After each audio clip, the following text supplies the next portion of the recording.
2 থেকে 3 দিন আগে রসবড়ার একটা ভিডিও আমি এখানে আপলোড করেছিলাম।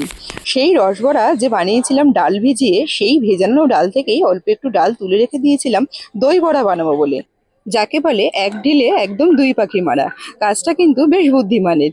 ওই একই ডাল দিয়ে রসবড়াও তৈরি হয়, আবার ওই একই ডাল দিয়ে দই বড়াও কিন্তু তৈরি হয়। এখানে প্রায় 150 গ্রাম মতন ডাল আমি তুলে রেখে দিয়েছিলাম। ডালটাকে অল্প একটু 1 চিমটি নুন দিয়ে খুব ভালো করে ফেটিয়ে নেব। এর আগের দিনই রসবড়া তৈরির যে প্রসেসটা দেখিয়েছিলাম, ওই প্রসেসেই কিন্তু দই বড়াটা দিব্যি তৈরি করলে ভেতরে একটুও শক্ত থাকবে না। আর শক্ত থাকলে দই বড়াই হোক আর রসবড়াই হোক, খেতে কিন্তু একদমই ভাল লাগে না। খুব ভালো করে ফেটিয়ে নিয়ে এটাকে একটুখানি ছাকা তেলে ভেজে নেবো। খুব বেশি যে ডুবো তেল লাগবে তাও কিন্তু না। আর প্রত্যেকটা বড়া কিন্তু এরকমভাবে ফুললে ভেতরে জল বা রস দুটোই কিন্তু ঢুকতে বাধ্য। এই জাতীয় বড়াগুলো একদম নির্ভর করে হাতের ফ্যাটানোর ওপর। ফ্যাটানোটা যত ভালো হয় তত ভালো কিন্তু এই বড়াগুলো। তেলের ওপরেও দিলে ফুলবে, আবার জলে যখন নাকি চুয়াবো তখনও কিন্তু আরও ফুলে দ্বিগুণ হয়ে যাবে। এখানে খুব গোল্ডেন ব্রাউন করে আমি বড়াগুলোকে ভেজে নিয়েছি, সবকটা বড়া। এইবার নিয়ে নিয়েছি একটা বাটির মধ্যে একদম উষ্ণ গরম জল। উষ্ণ গরম জলটা একটু বেশি গরমের দিকেই ছিল, একদম ফুটন্ত জল কিন্তু নিইনি।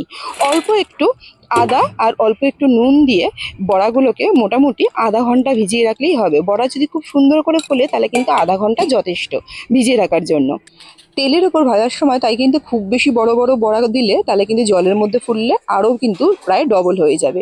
সেই হিসাবে সাইজটাকে ঠিক করতে হবে।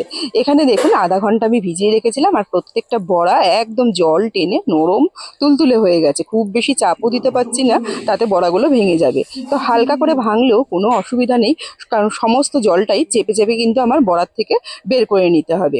বড়াগুলোকে নরম করার জন্য জলের মধ্যে দিতে হবে ঠিকই, কিন্তু এই জলটা পুরোপুরি চেপে না বের করলে কিন্তু দই বড়াগুলো খেতে পানসে লাগবে। তাই একদম হাতের তালুর মধ্যিখানে এক একটা বড়াকে ধরে চাপ মেরে পুরো জলটাকে কিন্তু বের করে দিতে হবে।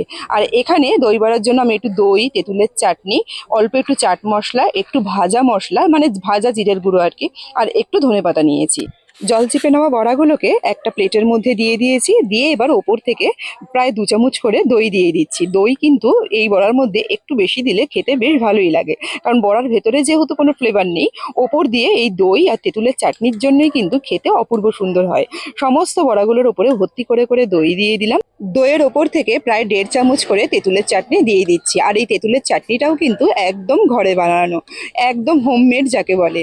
দিয়ে খুব ভালো করে ওপরের দিয়ে তেঁতুলের চাটনিটা দিয়ে দিলাম। এরপর ভাজা যে জিরের গুঁড়োটা আছে, সেই জিরের গুঁড়োটা দিয়ে দেবো।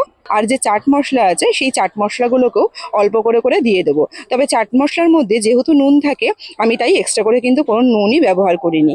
আর ওপর থেকে একটু ফ্রেশ ধনেপাতা কুচি দিয়ে দেবো, আর সেই সাথে যে ঝুরি ভাজা হয় বা ভুজিয়া হয়, সেগুলোকে ওপর থেকে অল্প অল্প করে দিয়ে দেবো।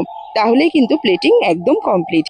এই দই বড়ার সাথে কুচানো পেঁয়াজ লঙ্কা আমার একেবারেই পছন্দের নয়, ওই জন্য আমি দিয়ে নিই। আর সেই সাথে একটু ঝালের জন্য শুকনো লঙ্কার গুঁড়ো দেওয়া যেতে পারে, তবে যেহেতু বাচ্চারা খাবে ওটাকে একদমই অ্যাভয়েড করেছি।